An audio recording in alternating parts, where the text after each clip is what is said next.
안녕하세요. 하종환 목사입니다. 꿀보다 더 단 말씀이 있는 달콤한 큐티 시간입니다. 주님께서 우리에게 쉬지 말고 기도하라 이렇게 말씀하셨는데 24시간 내내 기도만 할 수는 없다고 생각합니다. 하지만 사실 24시간 내내 기도해야 됩니다. 기도는 우리가 통성기도만 생각해서 그래서 기도가 어려워서 그런 건데 사실은 소리 내지 않는 침묵기도, 말씀에 의지하는 묵상기도, 또 찬양도 기도이고 또 걸어가면서 주님을 생각하는 것도 기도입니다. 기도의 방법을 넓히면 하루 종일 24시간 내내 기도할 수 있습니다. 자, 그렇다면 지금 이 시간도 기도하면서 말씀을 같이 묵상하고 또 주님을 생각하는 시간이 되었으면 합니다. 달콤한 큐티 이제 시작하겠습니다.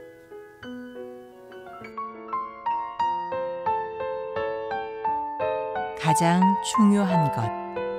로마서 14장 8절.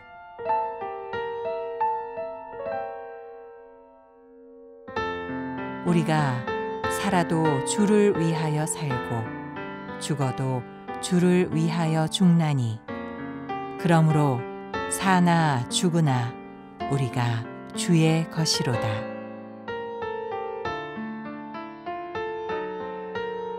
오늘 함께 나눌 말씀은 로마서 14장 1절에서 23절까지 말씀입니다. 우리가 어제 어거스틴의 이 놀라운 고백, 특히 로마서 13장 13절 14절의 이 엄청난 얘기를 같이 나눴습니다. 오직 주 예수 그리스도로 옷을 입고 정욕을 위하여 육신의 일을 도모하지 말라. 그렇게 사시기 바랍니다. 어거스틴이 이런 놀라운 감격을 누리고 난 다음에 이제 삶은 주님을 위한 삶으로 완전히 재정비되었어요. 더 이상 육신의 일이 주된 관심사가 되지 않았습니다. 근데 우리가 예수를 믿고 새롭게 변화되었음에도 불구하고 여전히 육신적인 것이 관심의 초점이 된 사람들이 많아요.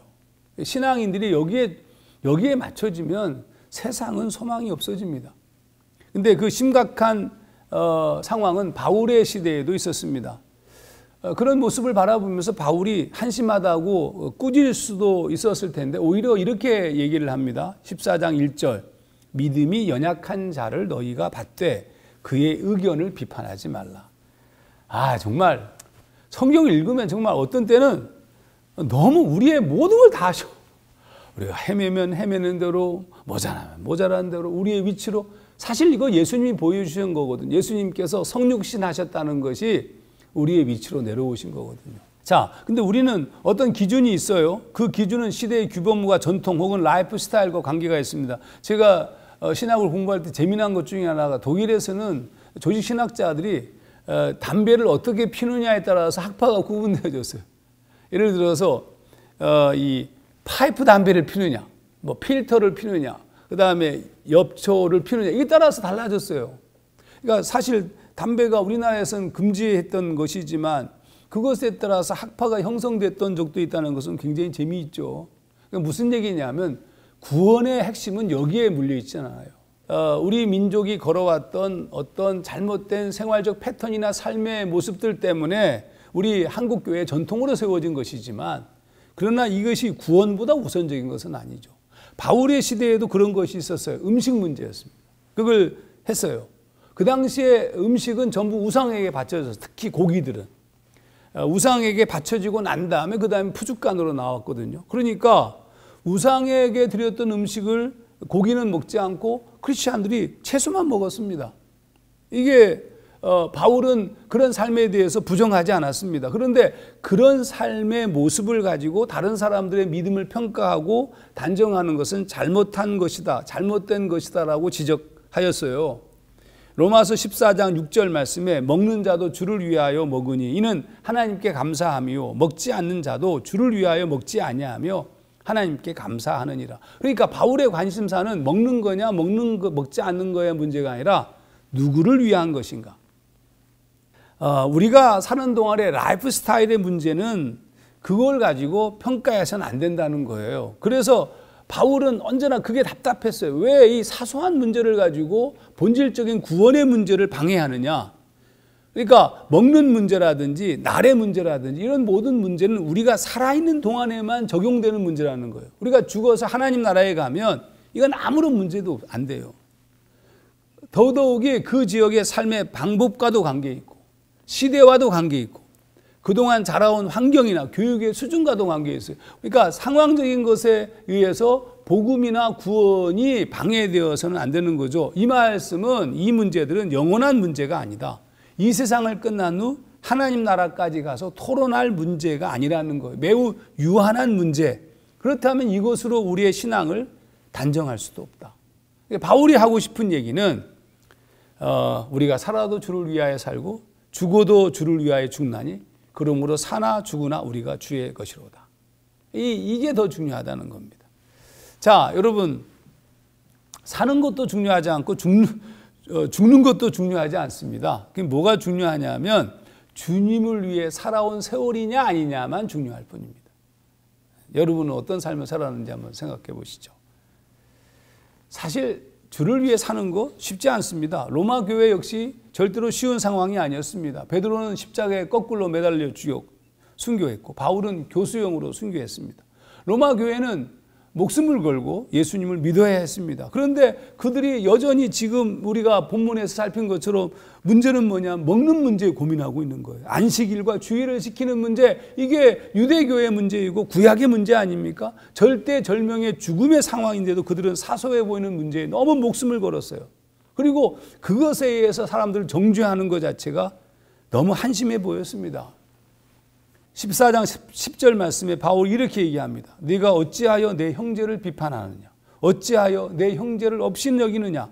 우리가 다 하나님의 심판대 앞에 서리라. 곧 하나님 앞에 심판대에 설 텐데 너무 어리석은 생각과 어떤 시대적 상황, 상황적 윤리에 빠져가지고 사소한 일에 너무 목숨을 걸지 마라.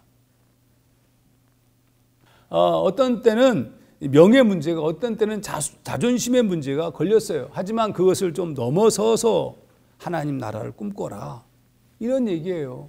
어느 날 14장 11절 모든 무릎이 내게 꿇을 것이요 모든 혀가 하나님께 자백하리라 라는 말씀을 인용하는 것처럼 그날이 올 텐데 이제 다른 가치를 가지고 살아가라. 절대로 잊지 말아야 될 것, 곧 그날이 오는데 바울은 잊지 말아야 될 두 가지를 설명했습니다. 13장 8절 피차 사랑의 빛 외에는 아무에게도 아무 빛도 지지 말라. 둘째 14장 10절 우리가 다 하나님의 심판대 앞에 서리라.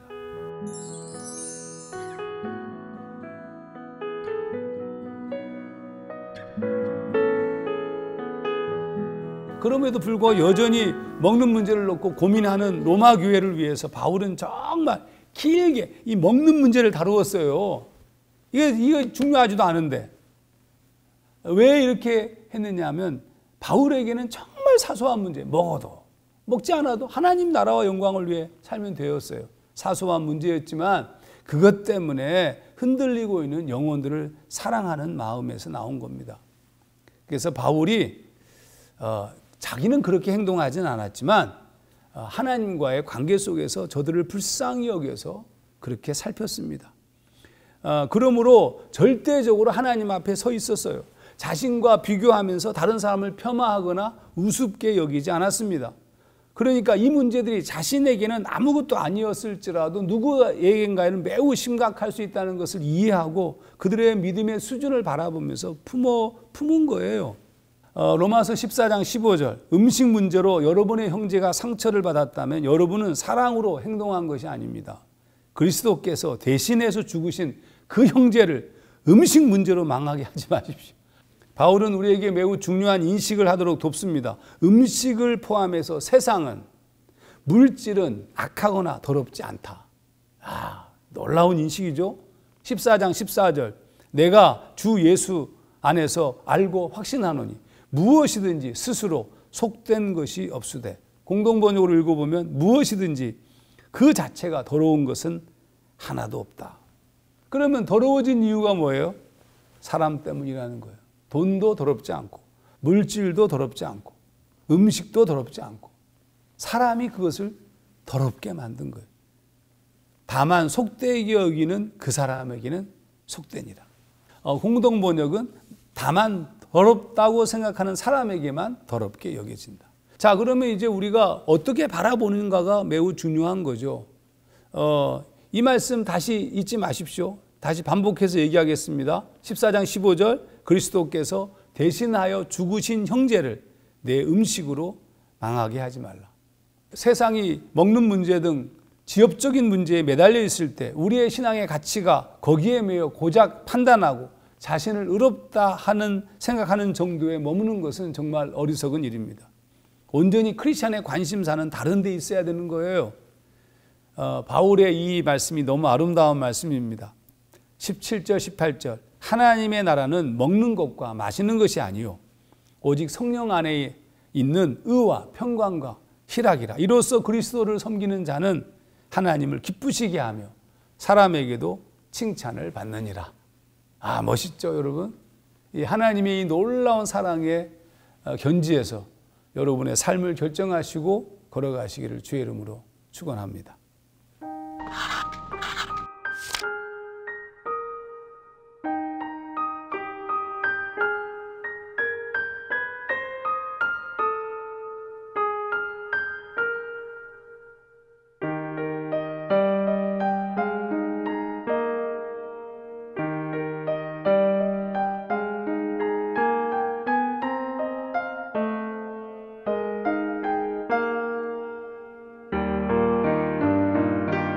믿음을 따라 하지 아니하는 것은 다 죄니라. 놀라운 말씀입니다. 왜냐하면 우리는 쉽게 믿음이 크다 적다 말할 수 있지만 믿음의 크기를 정할 수는 없습니다. 오로지 주님만 아시기 때문에. 그러므로 믿음을 따라 한다는 것은 오로지 하나님의 기준으로만 측정될 수 있는 것입니다.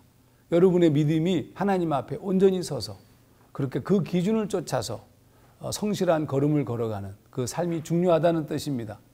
그렇게 사시기를 주의 이름으로 축원합니다. 오늘도 쪽지 묵상 잊지 마시고 늘 말씀을 곁에 두고 하루를 사시기 바랍니다. 기도하겠습니다. 하나님 아버지, 우리는 먹고 마시는 것, 이 땅에서의 삶에 대해서 너무 지나치게 집착합니다. 그것에 의해서 삶의 규범을 만들고 믿음이 약한 자들을 흔들 때도 있습니다.